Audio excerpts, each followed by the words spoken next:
Assalamualaikum warahmatullahi wabarakatuh anak-anak. Bagaimana kabar kalian hari ini? Semoga kalian di masa yang seperti ini tetap selalu di rumah aja ya. Terus jangan lupa juga untuk selalu menaati protokol kesehatan, menjaga kesehatan, dan menjaga kebersihannya.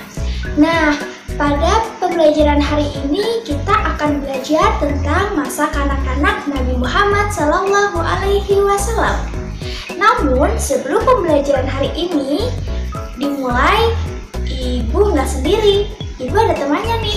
Siapa? Ya, ini dia. Kita ada Vivi yang akan menemani pembelajaran hari ini. Assalamualaikum teman-teman. Sama mengikuti pembelajaran hari ini dengan semangat ya. Bener Vi? Bener dong ibu, harus Ya, semangat. sebelum kita mulai, kita ucapkan basmalah. Bismillahirrahmanirrahim. Pada materi pembelajaran hari ini yaitu masa kanak-kanak Nabi Muhammad SAW, kita ada beberapa materi, yaitu apa aja? Kejadian luar biasa. Ya, benar. Terus yang kedua? Silsilah keluarga Nabi Muhammad. Terus yang ketiga? Pengasuhan Ya, Nabi betul. Muhammad. Dan yang keempat? Teladan Nabi Muhammad. Iya, betul sekali. Jadi, kita akan belajar yang pertama tentang kejadian luar biasa yang bertepatan dengan kelahiran Nabi Muhammad SAW. Yang kedua, kita akan belajar tentang silsilah keluarga Nabi Muhammad SAW. Dan yang ketiga, kita akan belajar tentang pengasuhan Nabi Muhammad SAW. Terus, yang terakhir, yang keempat, benar kata Vivi, kita akan belajar tentang sikap teladan yang bisa kita petik dari Nabi Muhammad SAW. Jadi, kali ini kita akan belajar 4 materi anak-anak. Yuk, kita belajar dengan semangat. Yang pertama, kejadian luar biasa pada saat kelahiran Nabi Muhammad SAW. Sebelum kita membahas materinya, Ibu ingin menanyakan sesuatu kepada kalian. Apakah kalian tahu kapan Nabi Muhammad SAW lahir? Apakah Bibi tahu? Tanggal 12 Rabiul Awal tahun Ya, gajah. benar. Jadi, Nabi Muhammad SAW lahir pada tanggal 12 Rabiul Awal tahun gajah. Kenapa disebut dengan tahun gajah? Karena pada saat kelahiran Nabi Muhammad SAW itu bertepatan dengan perang gajah. Kenapa bisa seperti itu? Nah, pada saat itu ada seorang gubernur kerajaan Habsyi di Yaman yang bernama Abraha. Nah, Abraha itu tidak suka melihat kota Mekah yang tiap harinya itu semakin ramai. Tiap tahun juga banyak orang yang menunaikan ibadah haji. Nah, Abraha ini sangat iri. Kenapa kota Makkah yang dari sepi menjadi ramai? Dia tidak suka. Kemudian Abraha mempunyai niat buruk untuk menghancurkan kota Mekah, untuk membuat kota Mekah juga kembali menjadi sepi. Langkah pertama yang dilakukan Abraha ialah membangun gereja di dekat kota Mekah yang diberi nama Al-Qilas. Namun sayangnya tidak ada orang yang ingin mengunjungi gereja itu. Akhirnya hal tersebut membuat Abraha semakin murka dan marah. Dia menyiapkan pasukan-pasukan gajah yang sangat banyak untuk menyerang kota Makkah. Hampir setibanya Abraha dan pasukan gajahnya di dekat kota Makkah, Allah tidak mengizinkan kejadian itu. Kemudian Allah mengirimkan burung yang banyak sekali. Apa Bibi tahu burung apa? Burung ababil. Ya, benar, burung ababil. Nah, burung ababil datang mendatangi pasukan bergajah, kemudian membawa batu panas di paruhnya untuk dijatuhkan ke kepala gajah-gajah tersebut. Sampai akhirnya gajah-gajah tersebut mati terbunuh. Dan kejadian yang buruk yang ingin dilakukan oleh Abraha tidak sempat dilakukan karena Allah menghalanginya dengan mengirimkan burung ababil. Nah, itulah kejadian luar biasa yang mengiringi kelahiran Nabi Muhammad SAW. Maka dari itu, kenapa Nabi Muhammad SAW lahir pada tanggal 12 Rabiul Awal bertepatan dengan tahun gajah? Apakah kalian sudah paham? Vivi juga sudah paham? Alhamdulillah sudah Ibu. Oke deh, kita lanjutkan ke pembelajaran berikutnya. Nah, materi berikutnya adalah silsilah keluarga Nabi Muhammad SAW. Nah, sebelumnya apakah kalian tahu siapa nama ibu Nabi Muhammad? Kemudian siapa nama ayah Nabi Muhammad SAW? Apakah kalian tahu? Atau Vivi sudah tahu? Tahu dong Ibu. Siapa? Ayahnya Abdullah, ibunya Aminah. Ya, betul sekali. Nama ibu dari Nabi Muhammad SAW adalah Aminah.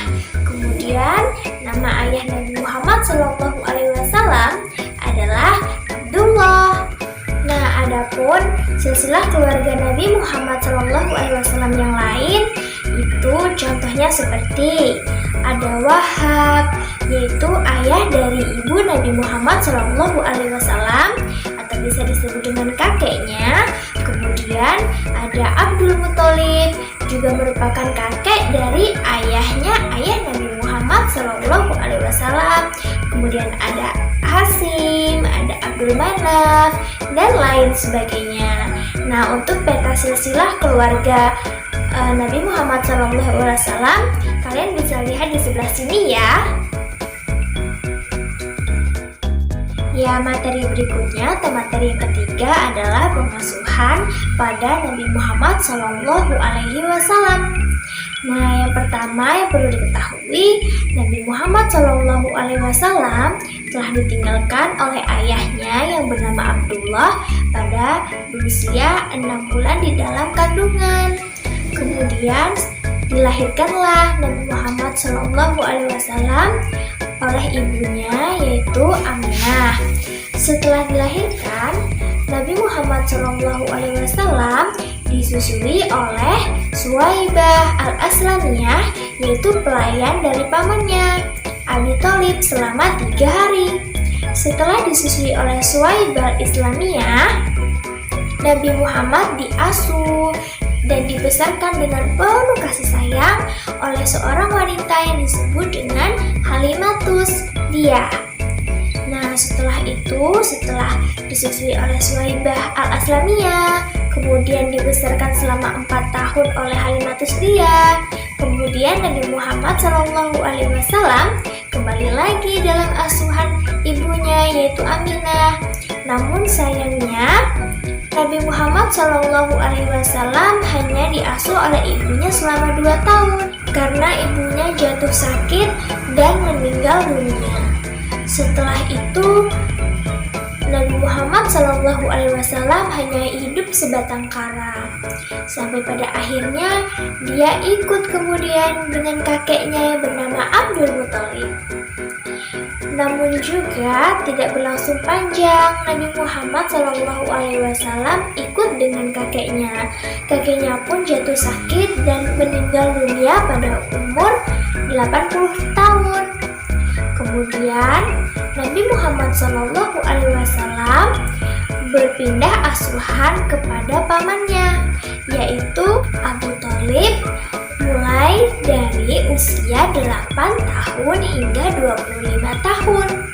Nah, ketika Nabi Muhammad SAW ini mengikuti pamannya atau berada dalam asuhan pamannya, Nabi Muhammad ini selalu saja mengikuti pamannya berjualan, membantunya berdagang, kemudian mempelajari ilmu-ilmu berdagang dari pamannya.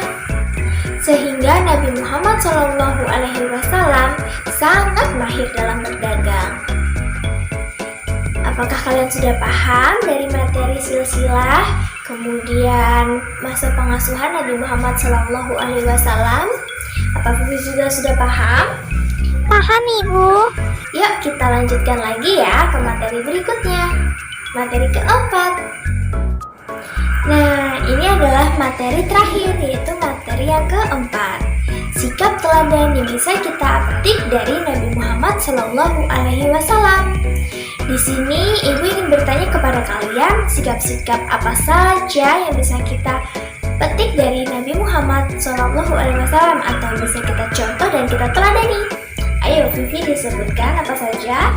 Jujur, sabar, baik hati, suka menolong, tidak mengeluh dan selalu berusaha. Ya, benar sekali. Ada sikap jujur, amanah atau dapat dipercaya, kemudian rajin, gigih, bersabar, suka membantu, dan lain hal sebagainya. Namun di sini ibu ingin menambahkan agar mudah diingat untuk kalian semua, yaitu sikap teladan yang bisa kita contoh dari Nabi Muhammad SAW ada 4 nih, yaitu yang pertama ada amanah. Apa itu artinya amanah? Apa Fi? Dapat dipercaya. Betul banget. Amanah artinya dapat dipercaya. Kemudian yang kedua, Fatonah. ya, Vivi benar. Kali ini yang kedua adalah fatonah. Fatonah itu artinya cerdas. Kemudian yang tiga ada sidik. Apa itu sidik? Sidik artinya jujur. Ya, benar lagi. Sidik artinya jujur. Kemudian ada yang terakhir. Apa, Vivi? Tablik, Ibu. Ya, yang terakhir ini adalah tablik. Tablik itu artinya menyampaikan. Nah, jadi contohnya kalaunya amanah dapat dipercaya. Misalnya kalian diminta ibu kalian untuk menabung dari sisa uang jajan. Nah, kalian harus bisa menabung dari sisa uang jajan tersebut. Kalian bisa dapat dipercaya. Nah, itu namanya arti dari amanah. Kemudian yang kedua adalah fatonah atau cerdas. Nah, Nabi Muhammad SAW ini sangat cerdas. Contohnya, misalnya kalian rajin belajar, kemudian rajin membantu orang tua, itu termasuk di dalam kategori cerdas anak-anak. Kemudian yang ketiga adalah sidik atau jujur. Nah, ini nih yang paling penting. Kenapa bisa penting? Karena bisa dipercaya banyak orang, Bu. Iya, benar banget kata Vivi. Jujur itu bisa dapat dipercaya oleh semua orang. Untuk kalian semuanya, kalian harus bisa belajar jujur ya anak-anak dalam segala hal apapun. Agar orang-orang banyak yang mempercayai kalian. Agar kalian dipercayai orang-orang juga. Kemudian yang keempat adalah tablik. Tablik artinya menyampaikan. Contohnya seperti ini, apabila ada ibu guru berpesan kepada kalian, anak-anak jangan lupa ya disampaikan kepada orang tua kalian kalau besok ada rapat dan pengambilan rapot. Nah, di situ kalian harus menyampaikan, kalian tidak boleh berbohong dan mengatakan bahwa belum waktunya untuk mengambil rapot. Nah, itu tidak boleh dicontoh ya anak-anak. Jadi di sini sikap yang bisa kita teladani dari Nabi Muhammad SAW ada 4, yaitu yang pertama tadi amanah, kemudian ada fatonah, kemudian ada sidik, kemudian ada tablik. Nah, ada 4 ini ya anak-anak. Yuk kita belajar untuk terapkan di kehidupan sehari-hari. Ya, alhamdulillah materi penyampaian pembelajaran hari ini berjalan dengan baik. Insya Allah ilmunya bisa bermanfaat untuk kita semua ya anak-anak. Benar kan, Fi? Bener banget dong, Ibu. Benar banget. Jangan lupa untuk diterapkan juga ya anak-anak. Kemudian jangan lupa juga buat harus selalu belajar, kemudian menerapkan sikap-sikap teladan dari Nabi Muhammad SAW. Terus semangat dalam belajar ya anak-anak, agar ilmunya bermanfaat dan bisa mendapatkan nilai yang bagus. Bener nggak? Bener banget, Ibu. Bener banget katanya. Ya sudah, mungkin sekian dulu materi pembelajaran hari ini. Jangan lupa untuk terus semangat dalam belajar. Jangan lupa sholatnya. Kemudian juga jangan lupa menerapkan sikap teladan yang bisa dicontoh dari Nabi Muhammad SAW. Akhir kata, Wassalamualaikum warahmatullahi wabarakatuh. sampai jumpa di materi pembelajaran berikutnya anak-anak. Assalamualaikum. Nah, teman-teman, kalian sudah mendengarkan penjelasan tentang masa kanak-kanak Nabi Muhammad SAW dari Ibu Fitri. Sekarang kita coba untuk latihan soal-soalnya yuk, agar apa yang telah dijelaskan bisa kita ingat dengan baik. Yuk kita jawab soal-soal berikut ini.